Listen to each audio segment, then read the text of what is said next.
The secret is just optimizing your sleep. That's the missing key for so many people. I've had clients before who have been doing all the right things. They're tracking their calories, they're hitting their gym, they're fasting, they're walking, and they can't lose weight. But it's because their sleep is so horrible that they are never spending enough time actually being able to repair, recover, and rebuild, because fat isn't lost at the gym on the treadmill. Fat is lost at night when we're sleeping and breathing out moist air. So the more time you can spend in deep sleep, the more fat you're going to lose. So I think we got to think about sleep as a skill. It's something we all do, but just like driving, so many people are on autopilot. They go to bed, they lay down, they scroll TikTok, they fall asleep, they wake up, they don't feel good. They're like, well, I guess nothing I can do about it, just how I sleep. I'm just never been a good sleeper. And that's categorically false. I reject that. You weren't born a bad sleeper. Babies are great sleepers.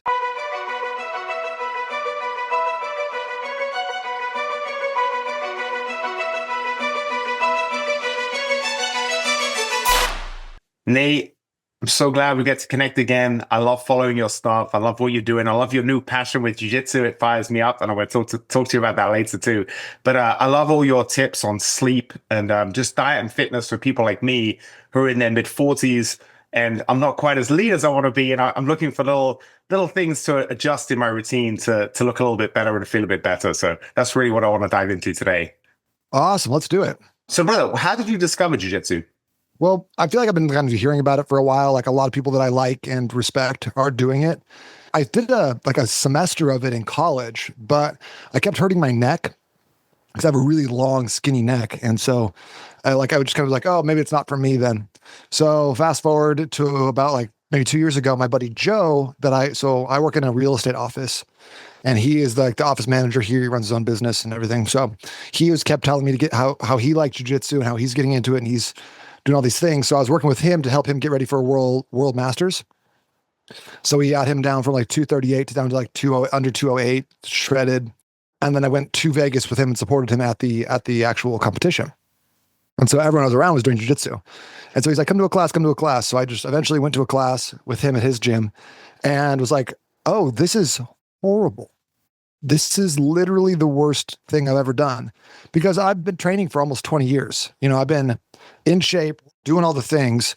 So I thought I was fine. I thought I was just going to be able to handle myself in a fight, an altercation, not really stressed about it. But when I got to class, I got beat up by women and like 14-year-olds and fat dudes and like accountants and just everything. And so I was like, this isn't what I want. I would like to be better at this. And I feel like that really kind of hit my competitive nature. I don't like accept being so bad at something like this. So I kind of just started going more and more and more because I wanted to get get to the place where I'm successful with it. You're getting better. Well, listen, congratulations on your blue belt. I know you did well in a tournament recently too. But Nate, here's the thing with jiu-jitsu or fitness, I guess, for being non-specific. I feel like I've been a lifelong athlete. And every time you switch from doing something like, for instance, I'm training for a marathon versus training for a jiu-jitsu competition, it doesn't matter that you're training all the time. It's a different type of fitness depending on what it is. And jiu-jitsu is such a weird, specific one. So now you've been training a while. What do you think is like for me, the closest exercise that would simulate what I think would prepare me for jiu-jitsu would be doing 100 snatches with 24 kilos in as close to 5 minutes as possible. For me, that would really simulate a jiu-jitsu match in the sense that when I finish that, my heart is pumping, I'm sweating, and I feel some lactic acid in the whole of my body. Yeah, that's probably pretty close. I like the assault bike for that. I like doing like sprints on the assault bike on and off for 6 minutes or so. I find that like 100 snatches would probably mess my back up, and my back's like messed up right now. I sneezed and I threw it out like on Saturday, and I've been like laying down for 4 days and I'm miserable. We'll get through. Nate, don't feel bad. 2-time UFC champion Daniel Cormier threw out his back sneezing too. So it happens, but that sucks, brother. Obviously it wasn't the sneezing. It was obviously it was hurt before, and I just didn't do what I needed to do. So. But so for jiu-jitsu, what I tell everyone over a certain age, whether it's 35 or definitely over 40, is the key with jiu-jitsu is just staying the course. And the only way you can stay the course is to be injury-free. So that's the biggest thing I say is if you got to train differently, train with different people, train a different way, be very, very careful. Just do technique for a week while you're recovering from little tweaks. Like do whatever you can to keep your body together, because then you can keep coming back. Because there's so many people I've seen over the years that have had so much talent, so much love, or so much passion, and then they just get a couple of bad injuries, and they're just like, it's not worth it, you know. And that's I didn't even heard it at jiu-jitsu. I heard it doing like heavy farmers carries. Just like lifting the weight off the ground, I think was what did it. But like my training's been really good. I've not suffered really any, like minus like one time I sprained my shoulder, but I haven't suffered any injuries. My training partners are great. Everyone's really, really respectful, and I train people who keep me safe. So yeah, that's the key. A me thing. Yeah. Being dumb. Train with people to keep you safe. Well, I gotta say, the thing with jiu-jitsu, I've been doing it so long, mate, and you fall in and out of love with it. And right now I'm in a bit of a place. I was talking to my good friend who's been training a long time as well yesterday. And I was saying, I feel a little bit burnt out. People really make jiu-jitsu their whole life. And when you've been doing it a long time, it's like, oh, you need breaks from time to time. So when I see people like you that get into it and you're just so passionate, it really does reignite some of that fire. And I remember when I was transitioning from boxing and jiu-jitsu to MMA, I was really burnt out with jiu-jitsu competition. I was like, oh, I never compete again. I think I was a purple belt at the time. And one of my good friends was like you, good athlete, and he got into jiu-jitsu and he got his blue belt and he was competing and he was so into it. And he actually got me back to competing. And then I stayed from that moment to all the way to black belt, competing a lot. And so it's crazy, like just the influence of people like you falling in love with it. You really do impact other people that are watching the journey. So I just wanted to tell you that. I think it's really cool. Cool, man. Thank you. I appreciate it. So, brother, in terms of most people like us, you know, your friends from the jiu-jitsu gym, you and I, we're both dads, we're both a bit older, but we're both, you know, we train every day, we want to look good. There's so much information out there. I'd love for you to kind of cut through the BS. So I'd love to talk to you about your philosophy with diet and the way you like to shift the carbohydrates in the evening as opposed to in the morning, for one. Yeah. So that's a big thing, especially when it comes to like staying trim and like in maintaining fat loss, is I like putting most of my carbohydrates in the PM. And that's what I do for my clients. That's what I do whenever I'm trying to cut, for a couple of reasons. Number one, like the less carbs you have during the day, the more your body can actively burn fat, which just makes it easier. Plus, like, there's nothing wrong with carbs, right?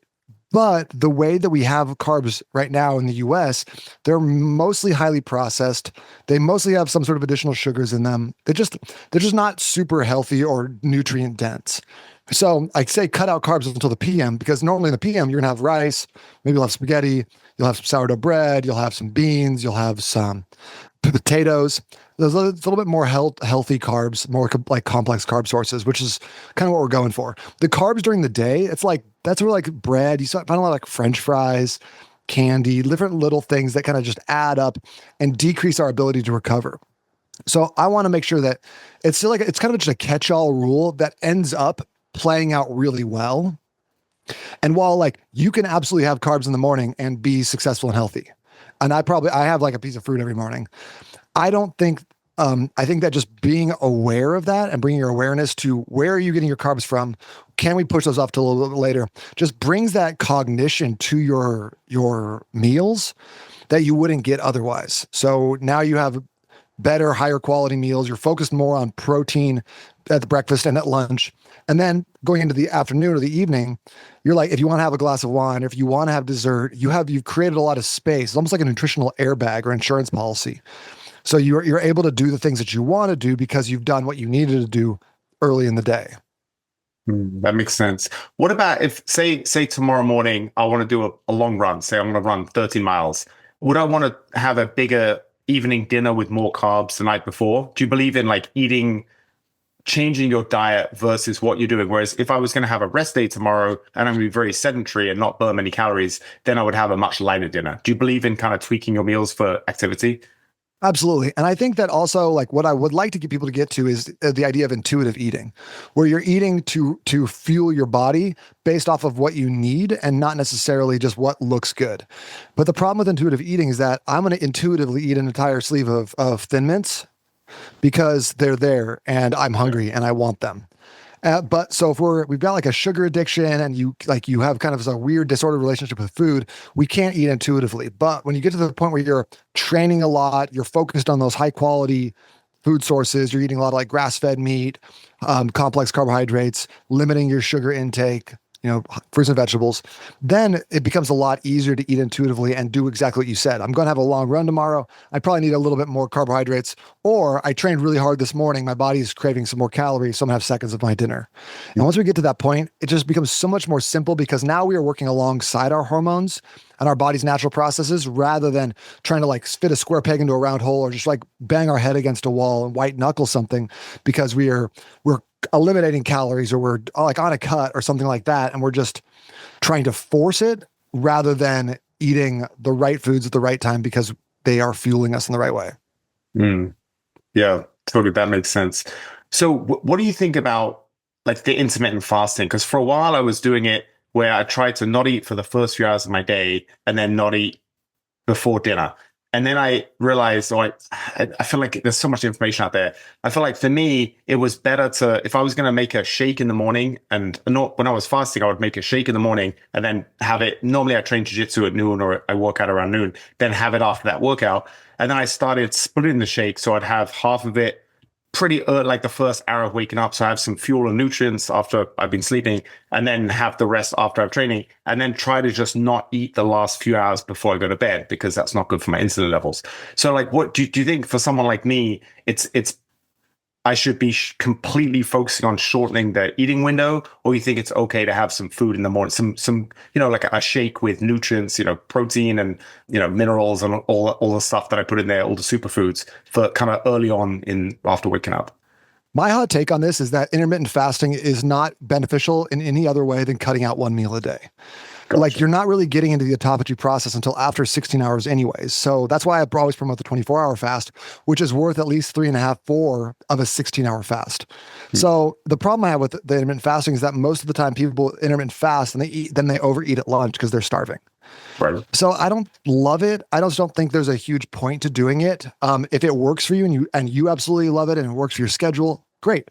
It's like running. I don't think people should run for weight loss. You love running, so go ahead and run. Enjoy that. I'm not going to join you, but yeah, by all means, do you. Right. I much prefer eating something before I train, especially like 2 or 3 hours, especially jiu-jitsu.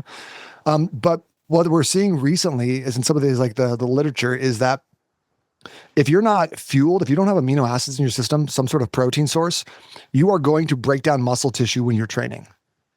So muscle is so hard to build, and it's such a powerful, tissue that allows us to have more longevity, store more carbs, keep ourselves from building fat stores because we have a place to put our glucose. We don't want to burn that off for no good reason. That's why I don't like some of the the Ozempic trend. People are losing 75% of their weight in lean muscle. Pass. Yeah. So I'd much rather you eat something before you train, or if you're not going to be able to, if you train early in the morning, you don't have to wake up at 4 and have a shake so you can get to a 6 a.m. class, have some branched chain aminos. That's why I created that product Fast Aid, is to help people maintain their muscle levels while still getting a good training effect. Plus it mutes hunger cravings and keeps you full during longer fasts. Gotcha. Yeah, no, I have that your Fast Aid in the evening normally. So if I fasted a few hours before, so I always used to eat a little snack before I went to bed because I'm always hungry. And so if I cut that out, if I have your shake, I know it doesn't, your Fast Aid, it doesn't impact my insulin levels. Is that right? Yes. One thing you can try is put a bunch of ice in a blender, squeeze the juice of a lemon in there, and then throw a scoop of Fast Aid, blend it up, makes a nice frozen lemonade. It's awesome. Oh, awesome. And then, so if you were doing a 24-hour fast, would you have branched chain amino acids too? Yeah, we use a specific form of leucine that won't spike your blood sugars. There's some that will. I don't think it's the biggest deal, but still, a 24-hour fast, I'll still always train on those, but I would make sure I had the Fast Aid beforehand. And then I'm just having coffee, green tea, water, sparkling water, and electrolytes outside of that. So Nate, is it, for me, I feel like the 24-hour fast is giving you the benefits for longevity, but then you've got to balance that out with, I'm assuming you're going to lose a little bit of muscle mass, even if you're taking amino acids, aren't you? You shouldn't have to, no. Okay. If I'm doing a longer fast, like a 48 or a 72, I won't train on the second or third day. I'll just do a walk, but still have the aminos ahead of time. So I'll have always some aminos in my system. So if my body goes to and needs some amino acids, rather than going in and cannibalizing my own muscle, it's just going to pull from the aminos in the bloodstream. You shouldn't lose muscle on a fast. Gotcha. Okay. And do you try and do it every few months? You try and do a fast, like 24 to 48 hours? For I your do have health? 24 like once a month, like right now, just to maintain and also because mostly for the longevity benefits. But I don't need to lose any more weight. I got sick like late December and I haven't got my appetite back, so I'm down like 8 pounds. Oh, yeah. Yeah, for you, I feel like you've always been super lean. So the challenge is for different people is different challenges. So I'm sure for you, the focus is on you don't have to ever lose weight. You're trying to maintain your muscle mass because you're lean and you're busy. You're a dad. You're doing jiu-jitsu. You're active, burning calories. Whereas for me, when I was younger, I felt like that was a bit more. I was always super, super lean, and then suddenly you hit late 30s, and I've got a few pounds around the waist that I don't want to have anymore.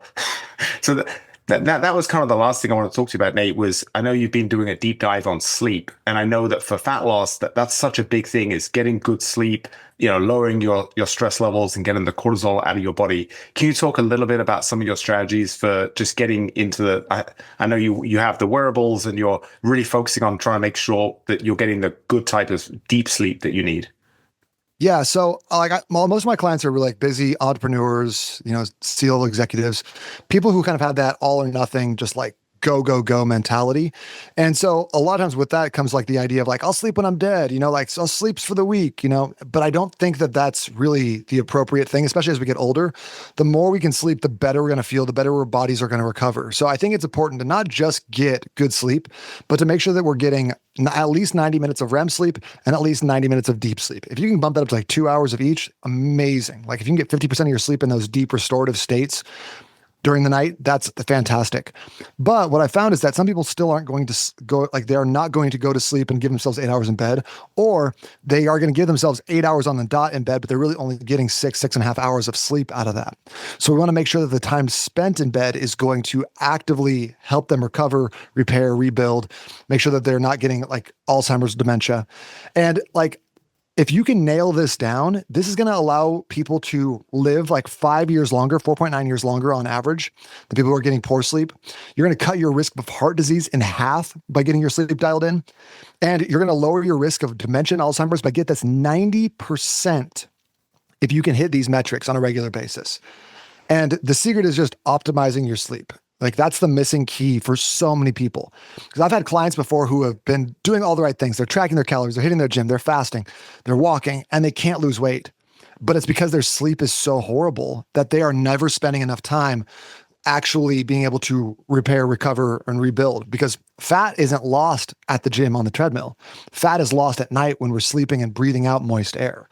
So the more time you can spend in deep sleep, the more fat you're going to lose. So I think we got to think about sleep as a skill. It's something we all do, but just like driving, so many people are on autopilot. They go to bed, they lay down, they scroll TikTok, they fall asleep, they wake up, they don't feel good. They're like, well, I guess nothing I can do about it, just how I sleep. I'm just never been a good sleeper. And that's like categorically false. I reject that. Like you don't say like, oh, like you weren't born a bad sleeper. Babies are great sleepers. So something changed or your habits changed or your environment changed to not allow you to sleep deeply. And so I created a product called 8 and 6. So how to get 8 hours of sleep, and even if you're just sleeping 6 hours, where I go into this in depth, talk about all these pieces, optimizing your bedroom environment, optimizing your bed, optimizing your like setup, make sure you have the right supplements. How do you make sure you're getting more deep sleep, more REM sleep? What do you need to be focused on there? How do you recover your sleep? How do you fall back asleep when you wake up in the middle of the night? So I'll go into like super, super detailed, but I think that the number one thing people need to be focused on is reframing your sleep as a skill and trying to get a little bit better at it every single night. How much does the fact that if I have a meal just before I sleep versus I haven't got any food in my body for the last 3 hours of being awake, how much does that make a difference from the restorative aspect of the sleep I'm getting? It's uncanny. It makes a massive difference. And it's super, like, it's kind of depressing. If you eat within 3 hours or you eat right before bed, your deep sleep decreases like 60 to 80%. And you just are not getting the amount of deep sleep because your body is still in digest mode rather than rest mode. So that is a really big thing that I think a lot of people deal with. If I can narrow it down to 3 things It'd be number one, you don't have a consistent sleep schedule. You're going to bed at 9 on the weekdays and then 1 on the weekends, and then you have to make it all up. So every single day, every single week on Sunday night or Monday night, you have to restart from scratch and rebuild like your circadian rhythm. That's a really tough situation to get yourself out of. The second one is blue light, having too much blue light, watching Netflix, being on your phone. If you can get that away from your eyeballs within an hour, or worst case scenario, get some blue light blocking glasses, which are fine. They don't block all of it, but like, it's a good stopgap. But better just put the phone down, because like when you're scrolling Instagram or TikTok, what are you doing? Dopamine. So you're getting yourself excited. You're putting yourself in an excited state, so you're not going to sleep as well. So I think always better, even if you're reading like an exciting book, read a book before bed. That is such a better way to put yourself in a place where you are using your imagination. You're actually focused on like learning something. And even if you're reading fantasy or fiction, I still think that you're getting smarter and you're improving yourself while you are getting closer to getting really good sleep. And then the third thing is that eating window. So if you can get your eating window, so you're eating 3 hours before sleep and then not having anything afterwards. There's been two things in my life that have really changed the way that I look at food and alcohol. Well, the main thing is the Oura Ring or the biometric trackers. Like I had a Whoop for a while, now I use my Oura Ring.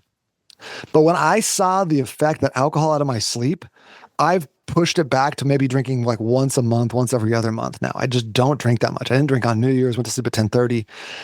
But just like seeing how shitty your recovery is after just even like 2 or 3 drinks makes a massive difference to the point where I was like, man, I don't want to pay for this anymore. Sure. I don't want to pay 48 hours afterwards after I had 3 drinks. It's not worth it. Juice is not worth the squeeze.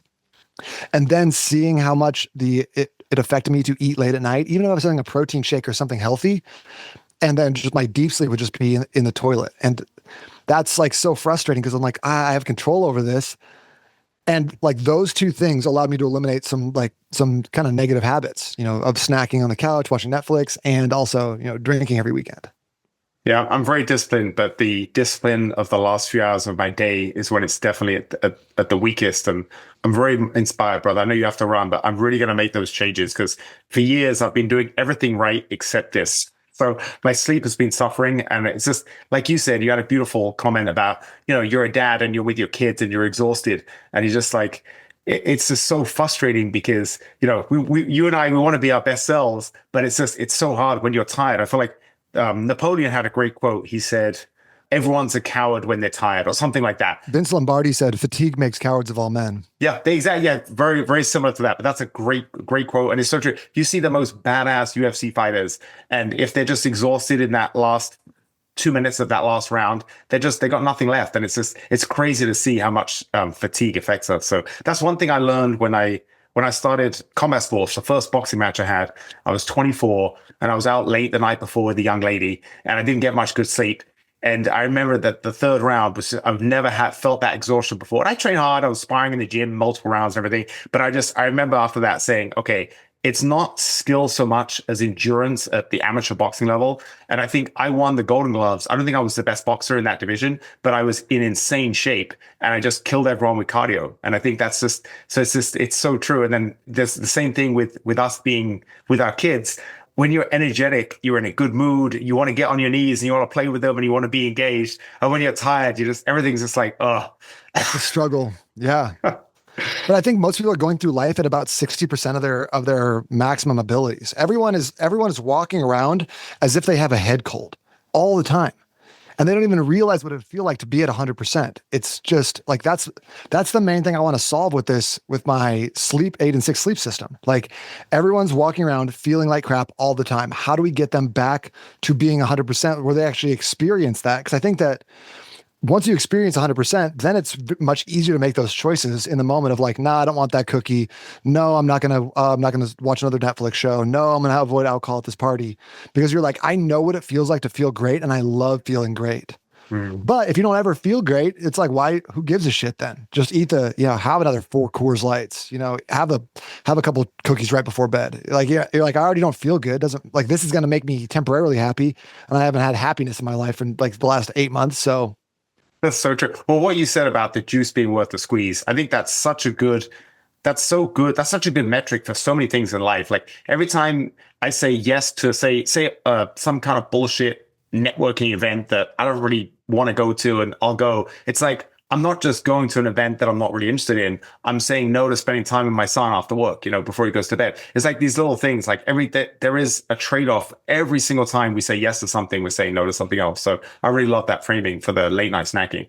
I think about things in terms of like, yeah, cost. Like, cause like to me, I always tell people like alcohol is expensive, and everyone goes, yeah, you can spend a lot of money at a bar. And I'm like, that's not even what I'm talking about. Like, sure, it costs you financially, but it costs you energetically. It costs you in terms of your health. It costs you in terms of your energy for the next 2 days. Like there's a high cost associated with it. And sometimes I want to stay up late with the boys and have a couple glasses of bourbon, but not very often because I know the cost associated with it and I'm not willing to pay it, like except in special circumstances. But I still like understanding the cost. Then you can be like, yeah, it's worth it. These guys are only in town once every year. Like these are my, like, I really want to have this conversation. I really want to stay up late. Okay, good. You know what you're going to be paying for that. But then on the other days when you're like, nah, I'm not paying that. I'm not paying to go to that networking event right now. I'm not paying with my time to be in this location that I don't want to be in with people that I don't want to see. Like, yeah, you say it's going to be good for my business, but like what's going to be really good for my business is being at home, actually regenerating, being rejuvenated. And plus the only people who are going to ever remember if you worked late are your kids. That is so true, brother. I'm so glad you said that. Yeah.